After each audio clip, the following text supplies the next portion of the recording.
حبايبي، السلام عليكم ورحمة الله وبركاته. ازيكم عاملين ايه؟ يا رب دايما تكونوا بخير. طبعا انا عارفة ان انا ما بنزلش فيديوهات كتير علشان ظروف دراعي، فربنا يشفيني ويعافيني ويشفي كل مريض يا رب. النهاردة بقى كده قمت بدري، طلعت ده كربط كده من التلاجة. كان المفروض ان انا كنت اعمله اول يوم رمضان، يعني اول يوم رمضان الناس كلها الشعب المصري كان عامل بط ومحشي.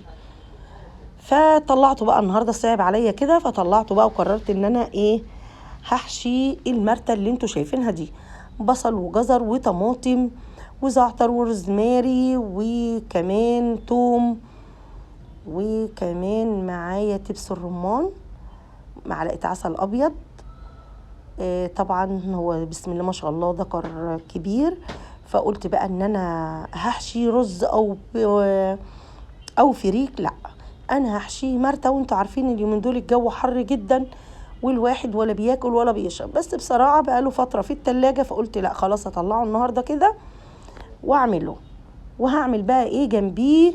هنعمل جنبيه دبداب. دبداب أكلة صعيدية جميلة. عايزة اقول لكم الأكلة ديت الصعايدة بس اللي يعرفوها. طبعا الدبداب ده بيتعمل على شوربة بط، على شوربة دوكي رومي، على وز، على لحمة. بس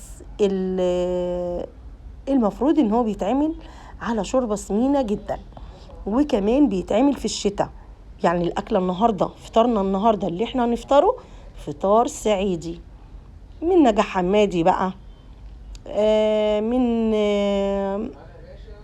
اي بلد انتوا تحبوها، بس المهم ان هي اكله صعيديه. سوهاج، البلاد ديت هي اللي تعرفه لانها على طول بتعملها.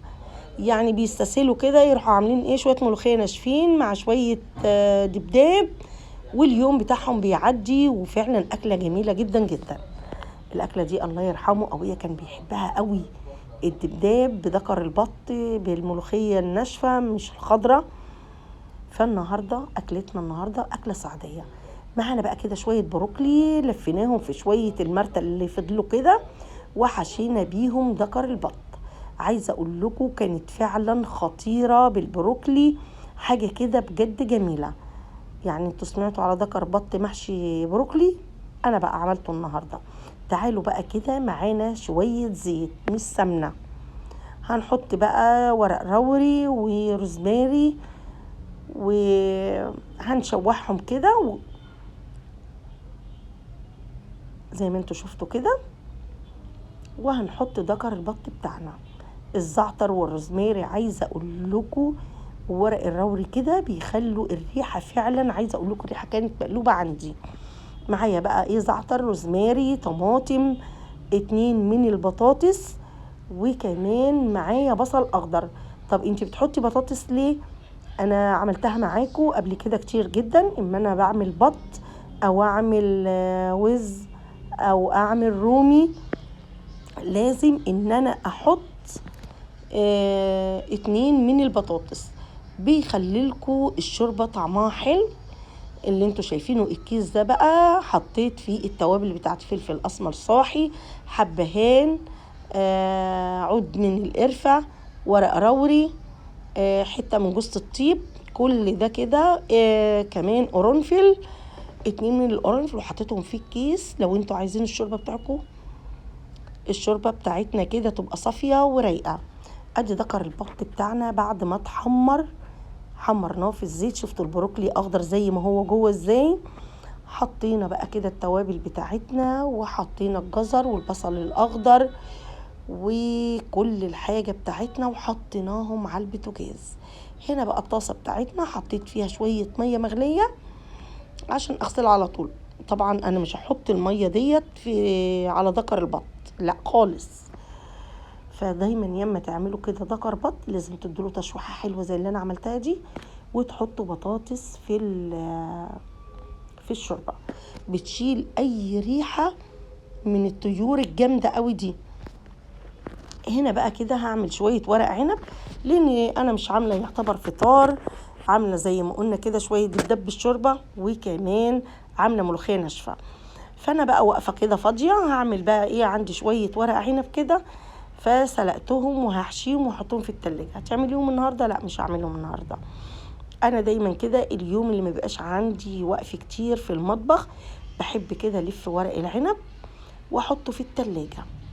اهم شويه ورق عنب، هم مش كتار بس تمام، هنحشيهم وهنحطهم في التلاجة لاي وقت عوزة.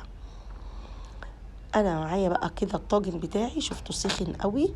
هحط بقى كده شوية السمنة بتوعي ومخرطة بصلتين كبار اهم. هنحط بقى كده البصل بتاعنا يتحمر وياخد وقته على راحته. احنا لسه بدري خالص خالص، يعني لسه كل الموضوع كله دلوقتي العصر كان بيقول الله اكبر. البصلة بتاعتنا اهيت زي ما انتوا شايفين، ولازم البصلة بتاعتنا تحمر علشان الشوربة تبقى لونها بني. هنعمل ايه بعد البصلة محمرت؟ هنبتدي نحط الشوربة بتاعتنا. الشوربة بتاعتنا هيت البطاية خلاص كده دخلت في السوا، بسم الله ما شاء الله عليها. هو بقى ده الطاجن اللي بالشوربة اللي بالتقلية الصعيدي. طبعا انا هحط كمان لسه شوربة وبعد كده هضربه بالهاند بريندر. لكن في البلد بيعملوه بيهرسوا البصل ده اللهم صل على النبي بالمفراك.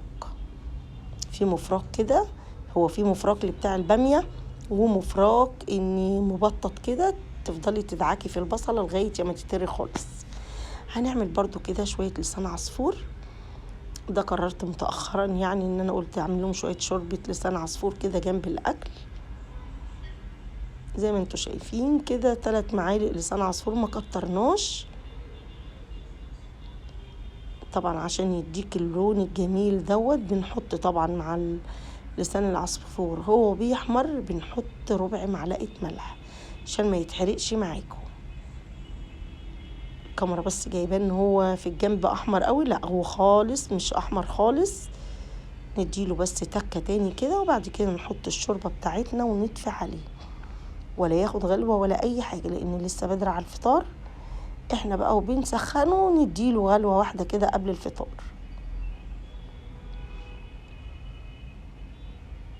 ايوه شوفوا اللون زي الفل كده. عايزه اقول لكم شوربه البط ريحتها قلب الدنيا بجد، العماره كلها عندي شم ريحه البط.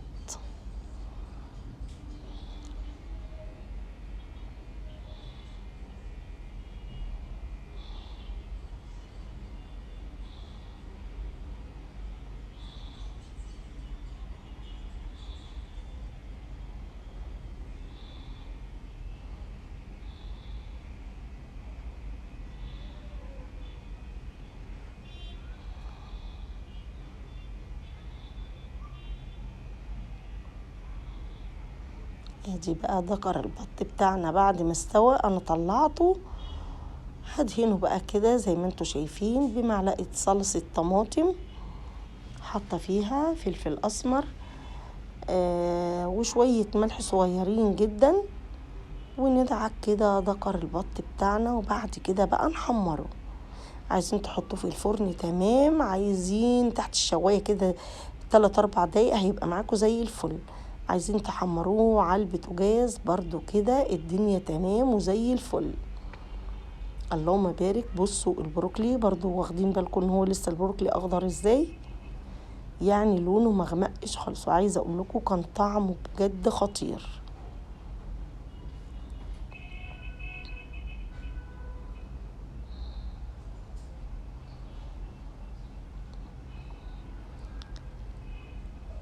ادي بقى طاجن الشوربه بتاعنا اهوت. انا كده مولعه عليه على البوتاجاز، وادي كمان شوربه لسان العصفور، وادي الشوربه اللي هنعمل بيها الملوخيه الناشفه. طبعا عايزه اقول لكم اكله سعديه بالف هنا وشفا.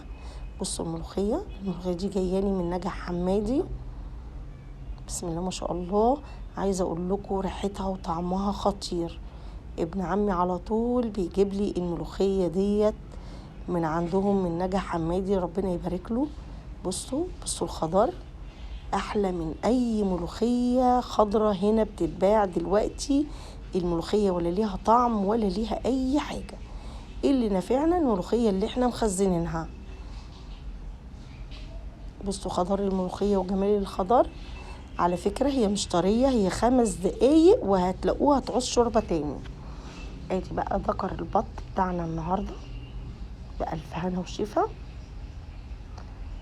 والملوخية بتاعتنا بقى هنعمل لها الطشة كده بالثوم والكزبرة، وعايزة اقول لكم خيال.